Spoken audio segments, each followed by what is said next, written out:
الحمد لله الحمد لله وكفى والصلاة والسلام على سيد الأنبياء محمد المصطفى وعلى آله وأصحابه الأتقياء. أما بعد، فأعوذ بالله من الشيطان الرجيم. بسم الله الرحمن الرحيم. وسيجنبها الأتقى الذي يؤتي ماله يتزكى وما لأحد عنده من نعمة تجزى إلا ابتغاء وجه ربه الأعلى ولسوف يرضى. صدق الله تعالى مولانا العظيم وبلغنا رسوله النبي الكريم الأمين ونحن على ذلك لمن الشاهدين. الصلاة والسلام عليك يا سيدي يا رسول الله وعلى آلك وأصحابك يا سيدي يا حبيب الله. الصلاة والسلام عليك يا سيدي يا رحمة للعالمين وعلى آلك وأصحابك يا سيدي يا شفيع المذنبين. مولاي صل وسلم دائما أبدا على حبيبك خير الخلق كلهم، هو الحبيب الذي ترجى شفاعته لكل هول من الأهوال مقتحم. يا رب بالمصطفى بلغ مقاصدنا واغفر لنا ما مضى يا واسع الكرم. حمد و صلاۃ کے بعد میرے نہایت ہی واجب الاحترام استاد مکرم، استاد العلماء، استاذیم حضرت علامہ فضل احمد تمیمی صاحب دامت برکاتہ العالیہ، جامعہ اور سکول کے اساتذہ کرام اور مہمانان گرامی اور عزیز طلباء،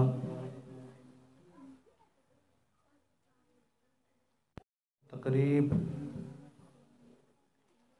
یہ دو سلسلوں سے جڑی ہوئی ہے، جس میں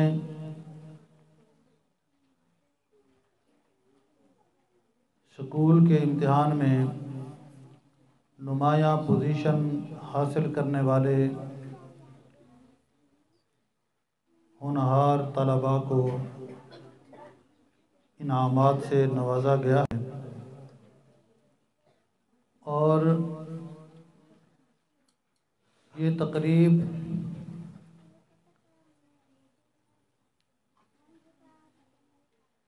حضرت سیدنا ابو بکر صدیق رضی اللہ تعالیٰ عنہ کی یاد کی محفل بھی ہے۔ اگر آج ہم ان دونوں تقریبوں کو آپس میں جوڑنا چاہیں، ان کے اندر مطابقت اور موافقت پیدا کرنا چاہیں، تو وہ اس طرح سے ہے کہ آج جن بچوں کو انعامات دیے گئے، وہ انعامات ادارہ حاضہ کے اساتذہ اور انتظامیہ نے مل کر یہ انعامات دیے، اور جو بچے، جو طلباء ان کی نظر میں اچھی کارکردگی دکھانے والے تھے، انہیں انعامات سے نوازا کیونکہ انہوں نے ان کا امتحان لیا، امتحان میں وہ پاس ہوئے، نہ صرف پاس ہوئے بلکہ اپنی اپنی کلاسز کے اندر باقیوں سے اچھے نمبر حاصل کیے۔ اساتذہ کی ججمنٹ کے مطابق یہ اس قابل تھے کہ انہیں اعزازات سے، انعامات سے نوازا جائے۔ تو یہ دنیا اللہ کریم نے بنائی ہے، اس کا خالق اور مالک اللہ کریم ہے۔ یہ ساری کائنات اس رب کریم نے ایک محدود مدت کے لیے بنائی ہے۔ جیسا کہ آپ کا تعلیمی نظام کئی سالوں پر محیط ہوتا ہے، آپ اپنے تعلیمی نظام کو ٹرم وائز یا سیمسٹر وائز یا اینول یعنی سالانہ طریقے سے آپ مینیج کرتے ہیں، آپ اپنے نظام کو بناتے ہیں، پھر اسی کی بنیاد پر طلباء کو اعزازات دیے جاتے ہیں، ان کو جانچا جاتا ہے، انہیں ایک ٹارگٹ دیا جاتا ہے۔ تو یہ دنیا اللہ کریم نے، جس کو ہم عالم کہتے ہیں، عالم کا معنی نشانی ہے، تو اللہ تعالیٰ نے یہ عالم، دنیا کا نظام بھی ایسا بنایا کہ جب آپ دنیا کے کسی بھی نظام کے اوپر غور کریں گے تو وہاں آپ کو اللہ کریم کی وحدانیت، اللہ تعالیٰ کے قادر مطلق، اللہ تعالیٰ کے بے نیاز ہونے کی آپ کو علامتیں ملیں گی۔ تو بالکل اسی طرح اللہ تعالیٰ نے دنیا کو محدود وقت کے لیے بنایا، پھر اللہ کریم نے دنیا کے اندر بندوں کو پیدا فرمایا، ان کے لیے پھر اس سے بھی زیادہ محدود مدت ہر بندے کو عطا فرمائی۔ جیسے آپ اپنے تعلیمی نظام میں آپ کو جو وقت دیا جاتا ہے، آپ اس میں اپنی کارکردگی دکھا کے اپنے آپ کو نمایاں کرنے کی کوشش کرتے ہیں، تو یہی مقصود ہمارے دین کا ہے کہ آپ اس دنیا کے اندر جتنی محنت کریں گے، اپنے رب کو راضی کرنے کے لیے جتنی کوشش کریں گے، تو پھر آپ کو پھر انعام دنیا والے نہیں، خود رب کریم عطا فرمائے گا۔ وہ ایوارڈ بھی پھر رب کریم عطا فرمائے گا۔ جیسا کہ آپ سنتے رہتے ہیں، اگر جس نے نہیں سنا تو آج میں بتا دیتا ہوں کہ آج بچوں کو یہ خوبصورت یہ اعزازات دیے گئے آپ کے سامنے ہیں، حالانکہ ان کی کوئی حیثیت بھی نہیں ہے، لیکن دیکھنے میں بھلے لگ رہے ہیں، اچھے لگ رہے ہیں، اور بچے لینے والے بھی خوش ہو رہے ہیں اور دیکھنے والے بھی خوش ہو رہے ہیں۔ یہ وہ اعزازات ہیں جو آپ نے، ہم نے مل کر ان بچوں کو دیے ہیں، لیکن ایک وہ اعزاز بھی ہے کہ جس کے بارے میں میرے آقا علیہ الصلوۃ والسلام نے فرمایا کہ من قرأ القرآن وعمل بما فیہ البس والداہ تاجا یوم القیامت ضوءہ احسن من ضوء الشمس۔ ذرا توجہ فرمائیں، بچے بھی توجہ کریں، بڑے بھی توجہ فرمائیں کہ آج ہم ان اعزازات کو دیکھ کر جس خوشی کا اظہار کر رہے ہیں، یہ ایک فطری عمل ہے، لیکن شاید اس کا ہمیں نہ دنیا میں کوئی فائدہ ہو نہ آخرت میں کوئی فائدہ ہو. جہاں تک ان اعزازات کی میں بات کر رہا ہوں، دنیا میں فائدہ ہو بھی تو آخرت میں تو یہ جو آپ کے سامنے انعامات ہیں ان کا کیا فائدہ ہوگا. لیکن ایک انعام جو ایسا انعام ہے کہ دنیا میں بھی اس کو اچھا جانا جاتا ہے، اچھا سمجھا جاتا ہے، لیکن اچھا سمجھنے کے باوجود اس سے روگردانی بھی کی جاتی ہے. جیسا کہ ایک مسلمان جانتا ہے کہ نماز فرض ہے، نماز دین کا ستون ہے، نماز میرے آقا علیہ الصلوۃ والسلام کی آنکھوں کی ٹھنڈک ہے، جانتا بھی ہے پھر نماز پڑھتا بھی نہیں ہے. تو اسی طرح ایک وہ اعزاز جو قرآن پاک کے یاد کرنے کا ہے، قرآن پڑھنے کا ہے. میرے آقا نے فرمایا کہ جو قرآن پڑھے اور اس پر عمل بھی کرے تو قیامت والے دن اس کے والدین کو جو تاج پہنایا جائے گا، جو تاج اس کے سر پہ رکھا جائے گا، اس کی روشنی سورج کی روشنی سے بھی زیادہ ہوگی. اس کا نور اس سورج کے نور پر غالب ہوگا. اور اس کیفیت میں نہیں جو آپ دیکھ رہے ہیں کہ یہ سورج آپ تک جو روشنی پہنچا رہا ہے یہ کروڑوں میل دور ہے، کروڑوں میل کے فاصلے پر ہے. لیکن میرے آقا علیہ الصلوۃ والسلام نے فرمایا کہ یہ تو دور سے جو روشنی دے رہا ہے اس سے نہیں، بلکہ یہ سورج اگر اس کی تپش ختم ہو جائے، روشنی اسی طرح ہو، یہ چلتا چلتا آپ کے گھر کے اندر آ جائے، جتنی روشنی سورج کی ہوگی اس تاج کی روشنی اس سے بھی زیادہ ہوگی.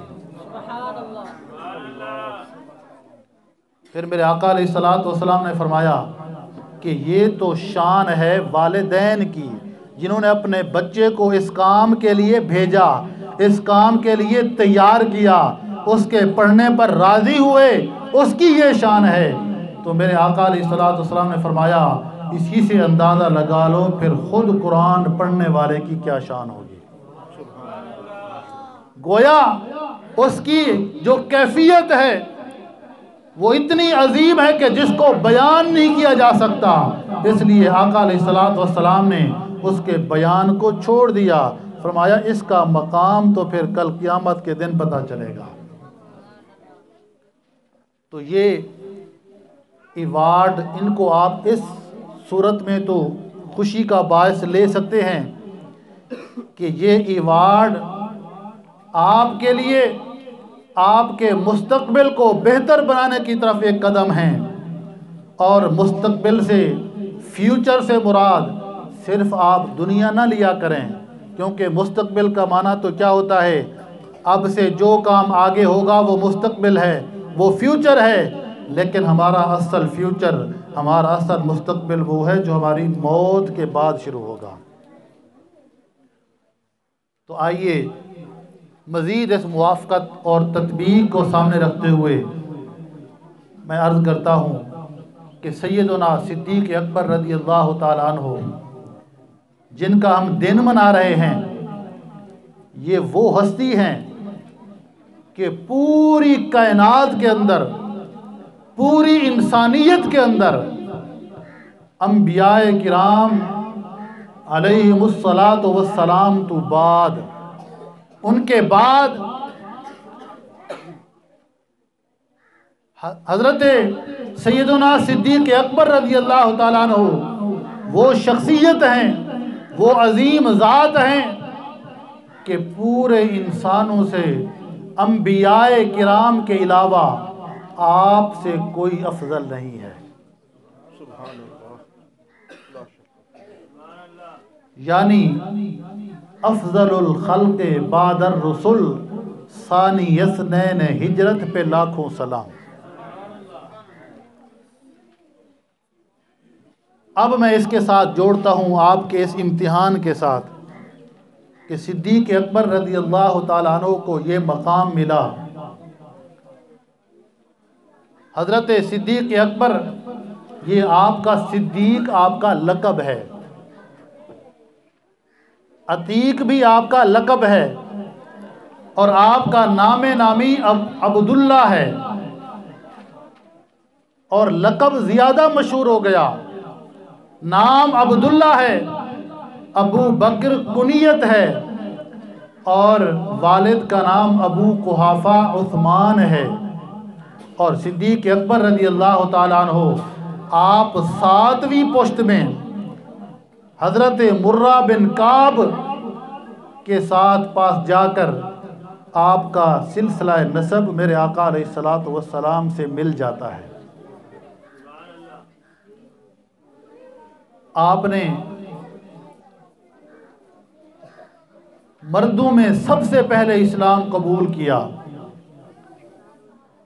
اور سب سے پہلے قبول فرمایا، بلکہ آپ پہلے منتظر تھے، انتظار کر رہے تھے کہ کب آقا علیہ الصلوۃ والسلام اپنے نبی ہونے کا، رسول ہونے کا اعلان فرمائیں اور میں حاضر ہو جاؤں، کیونکہ آپ پہلے معلوم کر چکے تھے، آپ کو معلوم ہو چکا تھا، اور یہ بھی معلوم ہو چکا تھا کہ ایسے نبی ہمارے اندر، پیغمبر اپنی نبوت کا اعلان فرمانے والے ہیں جن کا وزیر بھی مجھے بننا ہے۔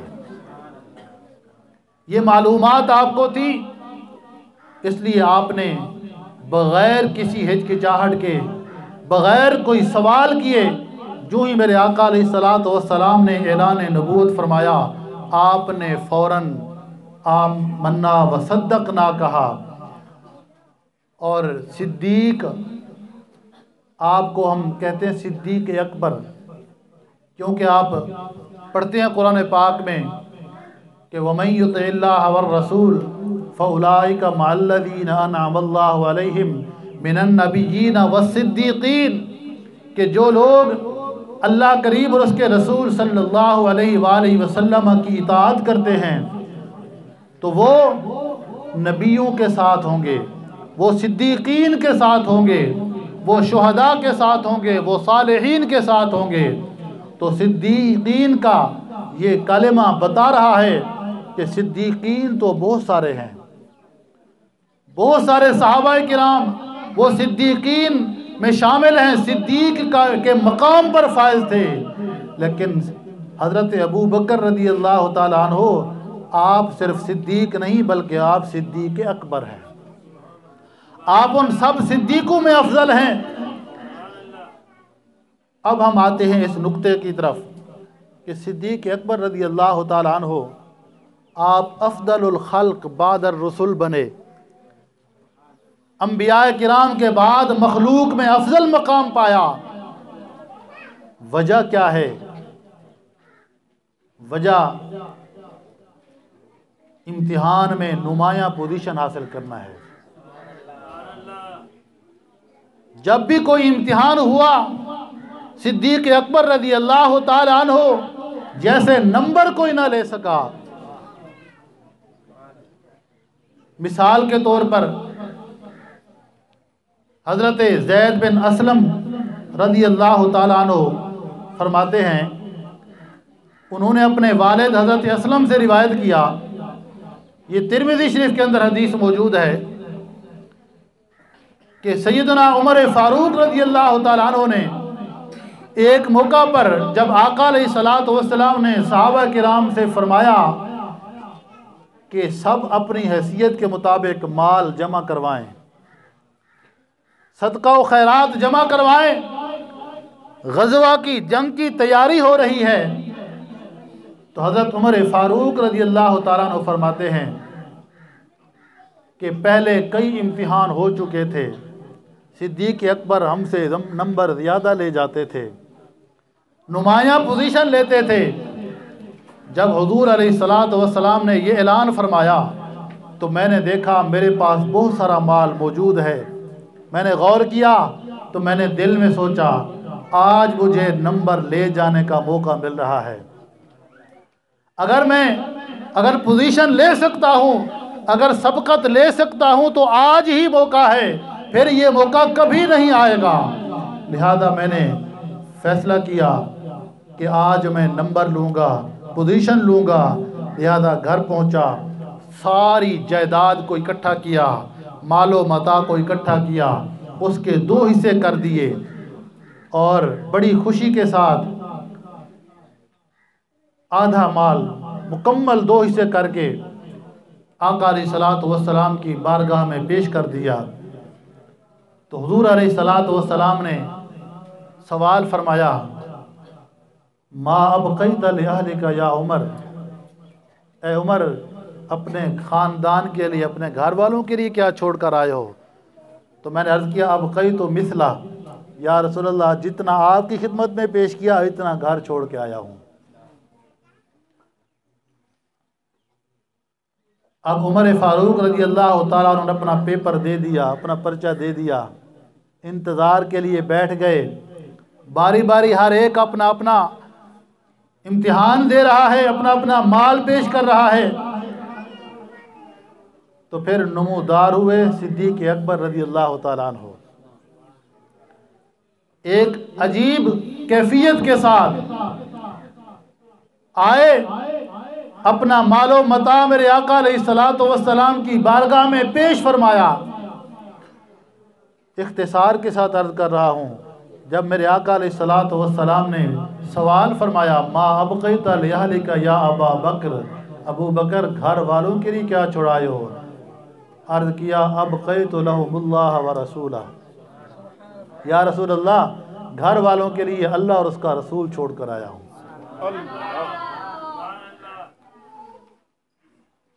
پروانے کو چراغ، بلبل کو پھول، بس صدیق کے لیے ہے خدا کا رسول بس۔ یا رسول اللہ جب اللہ تعالیٰ ہے، جب آپ ہیں، تو پھر ہمیں اس مال و متاع کی کیا ضرورت ہے؟ ہمارا مال بھی آپ ہیں، ہمارا متاع بھی آپ ہیں، ہمارا سب کچھ جب آپ ہیں۔ تو عمر فاروق رضی اللہ تعالیٰ عنہ نے جب دیکھا تو تسلیم کر لیا، حسد نہیں کیا۔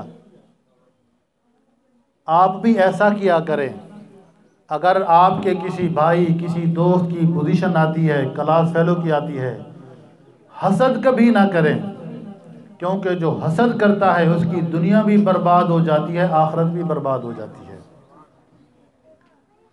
تو صدیق اکبر رضی اللہ تعالیٰ عنہ،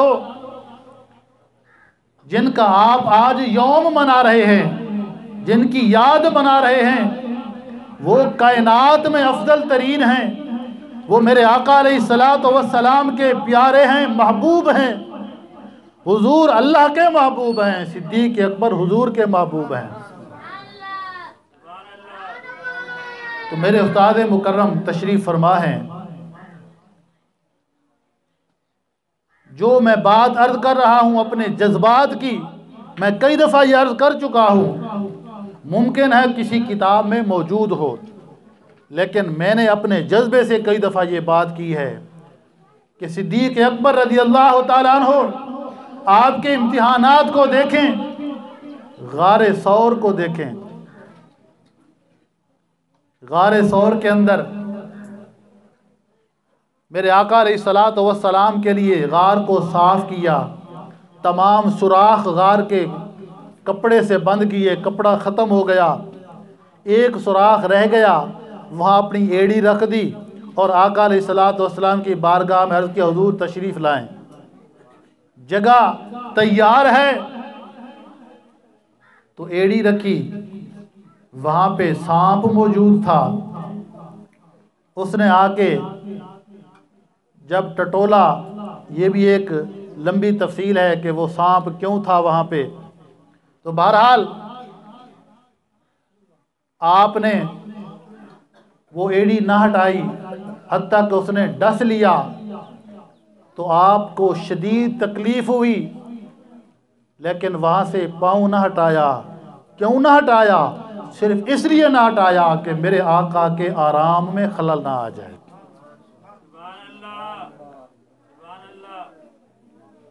تو حضرت ابو بکر صدیق رضی اللہ تعالیٰ عنہ، آپ کی قربانی کی بے مثال بے شمار مثالیں ہیں۔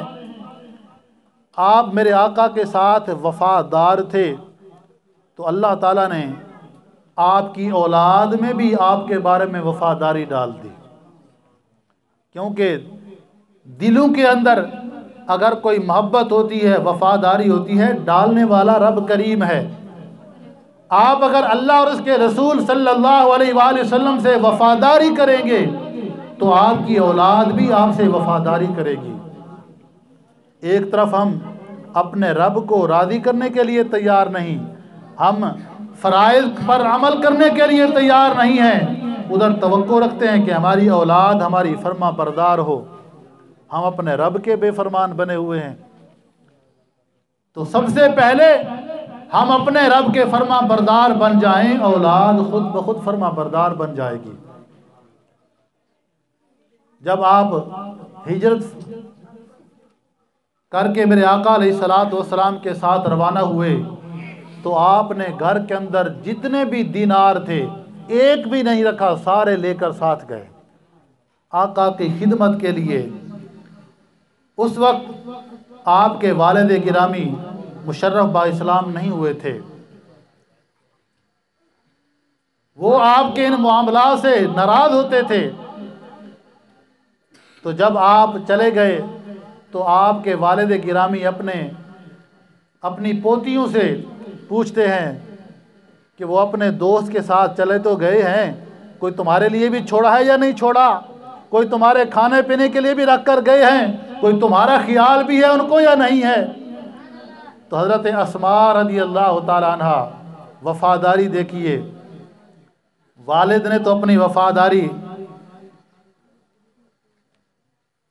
وہ ظاہر کی، ان کو پتہ تھا کہ ہمارے والد گرامی جس ہستی کے ساتھ لگے ہوئے ہیں اسی ہستی کی برکت سے ہمیں مقام ملا ہے اور ملے گا۔ تو بیٹی نے کیا کیا، ٹھیکریاں جن کو ہم فکریاں بھی کہتے ہیں، تھوڑے تھوڑے وہ چن کر ایک کپڑے میں ڈال کے، جہاں وہ حضرت ابو بکر صدیق رضی اللہ تعالیٰ عنہ اب دینار رکھا کرتے تھے، آپ کے والد گرامی نابینا تھے، تو والد کا ہاتھ پکڑا، لے گئیں، ہاتھ وہاں رکھا، کہا دیکھو اتنی ساری وہ اشرفیاں دینار رکھ کے گئے، ہمیں کوئی پریشانی نہیں ہے۔ دادے کو تسلیاں دے رہی ہیں، یہ وفاداری ہے بیٹیوں کی۔ اور صدیق اکبر رضی اللہ تعالیٰ عنہ جب کفار مکہ نے، مشرکین نے اسلام لانے پر اور کعبہ شریف میں اعلان کرنے پر حضور علیہ الصلوۃ والسلام اور صحابہ کرام پر انہوں نے چڑھائی کی، تو آپ وہاں درمیان میں آئے تو لوگوں نے آپ کو اتنا مارا کہ آپ بے ہوش ہو گئے۔ بے ہوشی کے عالم میں آپ کو گھر لے جایا گیا۔ کافی دیر کے بعد جب ہوش آیا، والد پریشان ہے، والدہ پریشان ہے کہ بیٹا اتنا زخمی ہے، بے ہوش ہے۔ جب آپ کی آنکھ کھلی تو نہ والدہ کی طرف دیکھا نہ والد کی طرف دیکھا، فرمایا یہ بتاؤ میرے آقا کا کیا حال ہے، میرے آقا کی کیا کیفیت بتاؤ، میری بات چھوڑو۔ والدہ کہتی ہے صدیق بتاؤ، ابو بکر بتاؤ کیا حالت ہے، کیا محسوس کر رہے ہو؟ فرمایا میرا چھوڑو، میرے آقا کا بتاؤ۔ وہ کہتی ہیں کہ آپ کو اسی وجہ سے مار پڑی ہے، پھر انہی کا نام لے رہے ہو؟ فرمایا نہیں، صرف نام نہیں لے رہا، جب تک آقا کی زیارت نہیں کروں گا کسی سے بات بھی نہیں کروں گا، کچھ کھاؤں گا بھی نہیں۔ فرمایا مجھے لے کر آقا کی بارگاہ میں چلو۔ تو یہ امتحانات تھے۔ صدیق اکبر جیسے نمبر چونکہ کوئی نہ لے سکا، اس لیے آپ پوزیشن ہولڈر رہے، اور آپ کا جو مقام آپ کو جو حاصل ہوا وہ کسی کو حاصل نہ ہو سکا۔ اس حوالے سے آخری بات جو میں کر رہا تھا کہ جو میں جب سوچتا ہوں کہ صدیق اکبر نے بڑے بڑے امتحانات میں شرکت کی اور نمایاں کارکردگی دکھائی اور میرے آقا علیہ الصلوۃ والسلام کے ساتھ اپنا تعلق قائم رکھا، تو اتنا مقام جو ملا جس کا لب لباب خلاصہ میں عرض کرتا ہوں وہ یہ ہے کہ صدیق اکبر رضی اللہ تعالی عنہ آپ نے نماز، روزہ، حج، زکوٰۃ، یہ معاملات ان کی وجہ سے صرف یہ مقام حاصل نہیں کیا، بلکہ میرا جو خیال ہے جو میں عرض کرنا چاہ رہا ہوں وہ یہ کہ صدیق اکبر رضی اللہ تعالی عنہ نے جتنی میرے آقا علیہ الصلوۃ والسلام سے محبت فرمائی، جتنی وفاداری میرے آقا علیہ الصلوۃ والسلام سے کی، ان جیسی محبت اور وفاداری چونکہ اور کوئی نہ کر سکا، اس لیے صدیق جیسا مقام بھی کوئی حاصل نہ کر سکا۔ تو نقطہ یہ ہے کہ ہم میں سے بھی اگر کوئی یہ چاہتا ہے کہ اللہ تعالیٰ کی بارگاہ میں اس کا مقام ہو، اللہ کی بارگاہ میں اس کی کوئی حیثیت ہو، اللہ تعالیٰ کا اس کو قرب حاصل ہو، تو قرب کا معیار میرے آقا علیہ الصلوۃ والسلام کی محبت اور میرے آقا کے ساتھ وفاداری ہے۔ جتنی زیادہ محبت حضور علیہ الصلوۃ والسلام سے ہوگی، جتنا میرے آقا علیہ الصلوۃ والسلام کے لیے اپنی جان کا نذرانہ پیش کرنے کے لیے اپنا مال، اپنی اولاد، اپنا وقت سب کچھ صرف کرنے کے لیے جتنا زیادہ بندہ تیار ہوگا اتنا اللہ کی بارگاہ میں مقام بھی ملے گا۔ مسلمان کے لیے یہی ایک امید ہے کہ مسلمان یہ امید لگائے چل رہا ہے کہ قیامت کے دن ہمارے اگر کوئی چیز کام آئے گی تو میرے آقا کا نام کام آئے گا، میرے آقا کی محبت کام آئے گی، میرے آقا علیہ الصلوۃ والسلام کی نسبت کام آئے گی۔ حدیث پاک میں ہے کہ صحابی نے عرض کیا متی الساعہ، یا رسول اللہ قیامت کب آئے گی؟ میرے آقا نے فرمایا وما اعددت لہا، تو نے قیامت کے لیے تیاری کیا کر رکھی ہے؟ تو عرض کیا یا رسول اللہ میرے پاس اور تو کچھ نہیں ہے، اتنا کچھ میں ضرور عرض کرتا ہوں کہ انی احب اللہ ورسولہ، میں اللہ اور اس کے رسول سے محبت کرتا ہوں۔ تو میرے آقا علیہ الصلوۃ والسلام نے کیا فرمایا؟ فرمایا انت مع من احببت، پھر تو اسی کے ساتھ ہوگا جسے تجھے محبت ہے۔ تو یہ ایک مسلمان کی شان ہوتی ہے، اس لیے مسلمان پھر موت سے نہیں ڈرتا، اور موت سے نہ ڈرنے کا نتیجہ ہے کہ کل اور پرسوں آپ نے دیکھا کہ دشمن عشاق رسول کے ملک میں آیا تو راہ فرار اختیار کر کے بھاگ گیا، جان کی پڑ گئی، جان کے لالے پڑ گئے۔ جب سامنے سے مسلم طاقت کو دیکھا تو دم دبا کے بھاگ گیا، لیکن جب میرے آقا کے پروانے اٹھے، عشاق رسول اٹھے، کلمہ گو اٹھے، تو پھر انہوں نے کر کے دکھایا، دشمن کو سبق سکھایا، نہ صرف سبق سکھایا دشمن کو اپنے ملک میں گرفتار بھی کر لیا۔ اور یہ میں نہیں کہہ رہا، میں انڈیا کے ایک اینکر پرسن یا ان کے کسی سیاستدان کا بیان میں نے سنا کل کہ وہ کہہ رہا تھا کہ انڈیا پاکستان کا مقابلہ کیسے کرے گا، ہماری فوج کیسے کرے گی؟ مسلمانوں کا تو عقیدہ ہے کہ ان کی اصل زندگی تو مرنے کے بعد شروع ہوتی ہے۔ وہ کہتے ہیں کیا ہمارے فوجیوں کا عقیدہ ہے یہ؟ وہ کیسے موت میں جا کے کودیں گے؟ مسلمان تو کود جائیں گے۔ یہ ہمارے صرف فوجی نہیں، خدا کی قسم میرا ایمان کہتا ہے اگر ایسا وقت آیا تو پاکستان کا بچہ بچہ اپنا سر کٹانے کے لیے تیار ہوگا۔